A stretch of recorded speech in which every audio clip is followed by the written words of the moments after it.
দেখো বন্ধুরা, শুরু করে দিয়েছি কাজকর্ম, ডিউটি।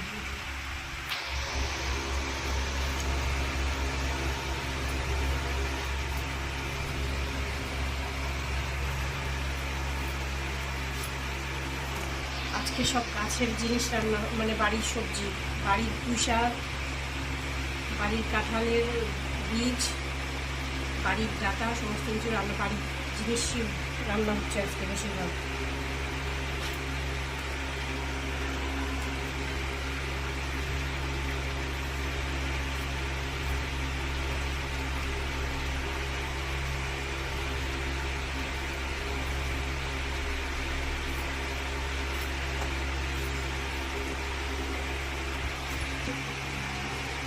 দেখো সবজি এইগুলো বাড়ির পুঁই শাক, এই যে ডাটাগুলো ধুয়ে রেখেছি, ধুয়ে লবণ মাখিয়ে রেখেছি। এরকম এগুলোকে পুঁই শাকে দেবো।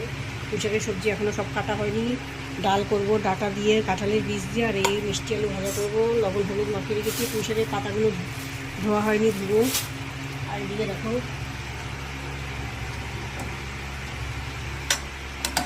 এই ডাটাটা আর এই কাঁঠালের বীজটা একটু সেদ্ধ করে নিচ্ছি, না হলে কষটা বেরিয়ে যাবে। দেখো এই দেখো লাল লাল জল বেরিয়েছে কাঁঠালের বীজের। একটু সেদ্ধ করে নিলে রান্নাটা তাড়াতাড়ি হয়ে যাবে, নাহলে ডালের মধ্যে দিয়ে সেদ্ধ করতে অনেক সময় চলে যাবে। দেখো বন্ধুরা, দেখো হ্যাঁ কড়াই ভর্তি করে পুঁই শাক রান্না করছি। নন্দী জামাইকে খাওয়াবো। নন্দী জামাই আমার হাতের সবজি খেতে চেয়েছে, বলছে আমাকে রান্না করে পাঠাবো, এর জন্য এত বেশি করে করছি। দেখো পুঁই শাকের পাতা, গাছের পুঁই শাক দেখিয়েছো তো, দেখিয়েছি গাছের পুঁই শাক রান্না করবো।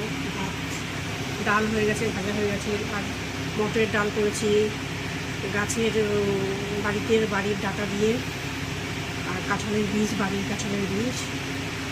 এটা হলেই হয়ে যায়। আলাদা তো চাল টাল সব সারা দেখো শ্যাম্পু করে চান আমার সারা হয়ে গেছে শ্যাম্পু ঠাম্পু করে, এই জন্য রান্নাটা দেরি হচ্ছে।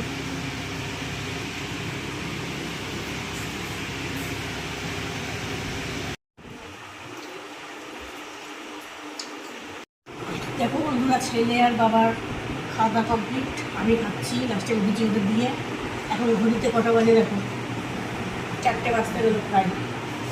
পুঁই শাক দেখো একদম না। আর এটা বাড়ির ওই যে ডাটা আর কাঁঠালের বীজ